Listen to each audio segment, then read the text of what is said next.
What's up, guys? I'm Chris Spags here, back with another Four Corners for today's four-game NBA main slate, courtesy of Awesemo.com and presented by SuperDraft. We've got 4 games today, and 3 of them look really great from fantasy and real-life perspectives, but one of them looks like a complete dud. But we're going to be positive today and get that energy in the air. So right now, guys, please hit that like button. And if you want to win a free month of Awesemo Plus, like the video and comment your guess for top value play according to DraftKings salaries down below. Nobody's gotten it right in the last 4 videos, but I believe in you. So right now, hit that like button and comment your top value play down in the comments. But if you're a regular around here, you know we've got no time to waste. So let's get to our first corner of the top owned plays in Joel Embiid in a matchup at Washington, where there's 121.5 implied points for Philadelphia. Embiid has 32% expected ownership on DraftKings, while he has 33% on FanDuel. This looks like a smash spot for Embiid, given the pace and horrendous interior for Washington, gives it the most fantasy points to centers, and stands to get even worse with no Thomas Bryant in the middle anymore. And another Sixer will be a top owned play with Al Horford in that same matchup at Washington, where there's 121.5 implied points for Philadelphia. Horford has 27% expected ownership on DraftKings, while he has 35% on FanDuel. Thanks to the pace-up and poor defense, Horford also looks like a top-owned play, as he's been solid recently and has seen at least 32 minutes in 5 out of his last 6 games. And it's a clean sweep for the Sixers here with another top-owned play of Ben Simmons in that match versus Washington, where there's, you guessed it, 121.5 implied points for Philadelphia. Simmons has 25% expected ownership on DraftKings, while he has 35% on FanDuel. Simmons likely benefits the most from an assist perspective with his 36% assist rate. He should also find some more easy rebounds and buckets thanks to the pace and poor defense going against Washington. And now into our next corner of the top value plays, and it's another Sixer, James Ennis, in that matchup at Washington, where there's 121.5 implied points for Philadelphia. Ennis has 27 minutes in his last 2 games with Josh Richardson sidelined, and he could see easy looks to help out his not great 18% usage rate of late,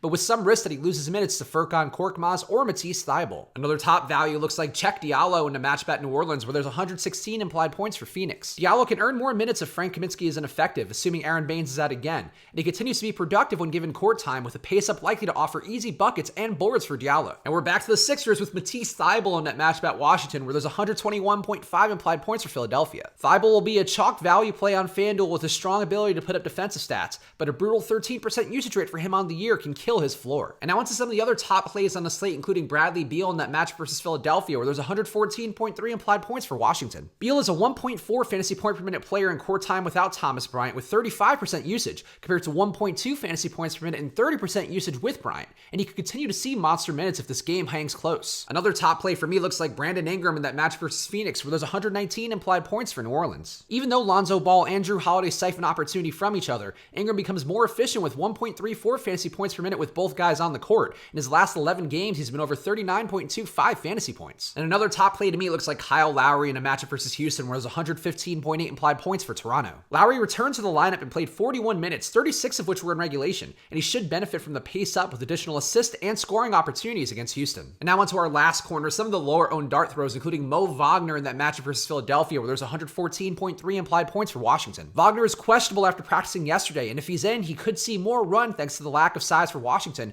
with Embiid on the other side. Another questionable lower owned play that I want in tonight is Derek Favors in that match versus Phoenix, where there's 119 implied points for New Orleans. Favors is questionable to return to the lineup, and he's priced well with a quality matchup, particularly if Aaron Baines sits once again. And for my last dart throw, I'm looking at Will Barton in the matchup at the Knicks, where there's 106 implied points for Denver. The Nuggets at Knicks game looks very ugly, but Barton and Jamal Murray's prices are decent without much ownership expected due to the hideousness of the game on paper. So that's what it looks like so far for tonight's slate. So right now, please hit that like button. And if you want to win a free month of Awesemo Plus courtesy of SuperDraft, like the video and comment your top value play according to DraftKings salaries down below. And as always, SuperDraft is a presenting sponsor of the Four Corners, so go check them out right now at superdraft.io. Do it for yourself, because if you go there right now, you'll get yourself $20 free on any deposit of $100 or more. All you have to do is use the promo code AWESEMO, AWESEMO, to get your $20 free at superdraft.io. And the ownership data in particular helps out on a short slate like this, so use this promo code SWITCHANDHEDGE for half off your first month of Awesemo Plus. Go to awesemo.com/join, use that promo code right now and get half off your first month,